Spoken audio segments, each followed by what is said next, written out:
সাতক্ষীরা থেকে অনলাইন জুয়া চক্রের অন্যতম শীর্ষ এজেন্ট মুর্শিদ আলম লিপুকে গ্রেপ্তার করা হয়েছে। এ সময় তার সঙ্গে থাকা এক সক্রিয় সদস্যকেও গ্রেপ্তার সহ অনলাইন জুয়ার কাজে ব্যবহৃত ১৬টি মোবাইল ফোন ও ৩টি ল্যাপটপ জব্দ করা হয়। শনিবার দুপুরে প্রেস ব্রিফিংয়ে সাতক্ষীরার পুলিশ সুপার মোহাম্মদ মনিরুল ইসলাম এ তথ্য নিশ্চিত করেছেন।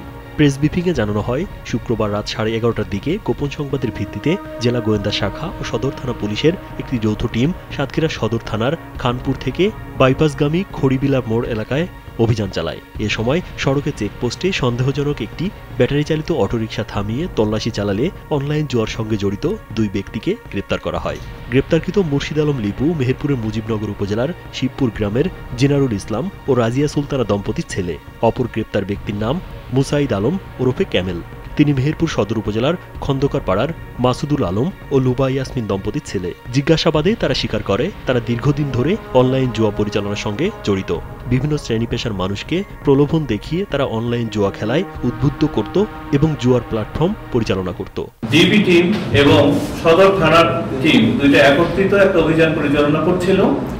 খানপুর থেকে বাইপাস আসার পথে খড়িবিলা নামক একটা স্থানে অটো চেক করাকালীন সময়ে ২ ব্যক্তিকে অনলাইন জুয়ার সাথে জড়িত এরকম ২ ব্যক্তিকে গ্রেপ্তার করা হয়। সেই ২ জন ব্যক্তির নাম হলো মোহাম্মদ মুর্শিদ আলম লিপু, আরেকজন হলো মোহাম্মদ মুসাইদ আলম।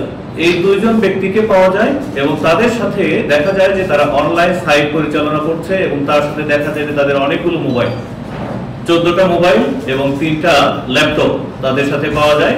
এবং জিজ্ঞাসাবাদে তারা জানায় যে তাদের মানি ট্রানজাকশন রয়েছে এবং দেশের বিভিন্ন শ্রেণী পেশার মানুষকে তারা প্রলোভন দেখায় এবং প্রলোভন দেখে এই অনলাইন জুয়াকে আকৃষ্ট করে এবং দেশের টাকা তারা বিদেশে প্রেরণ করে, এরকম ভাবে আমরা জানতে পারি। এই সংশ্লিষ্টে সাতক্ষীরা জেলা পুলিশ একটি মামলা রুজু প্রক্রিয়াধীন রয়েছে এবং আমরা তাদের জিজ্ঞাসাবাদে যে লিপু সে অনেক বড় ধরনের একজন অনলাইন জুয়ারু, তাকে জিজ্ঞাসাবাদ করে আমরা জানতে পারি ২০২১ সালে তার নামে আরো একটি মামলা রয়েছে, যে মামলাটি সিআইডি তদন্ত করছে। তো জেলা পুলিশ সাতক্ষীরা এই মামলাটি রুজুর প্রক্রিয়াধীন রয়েছে।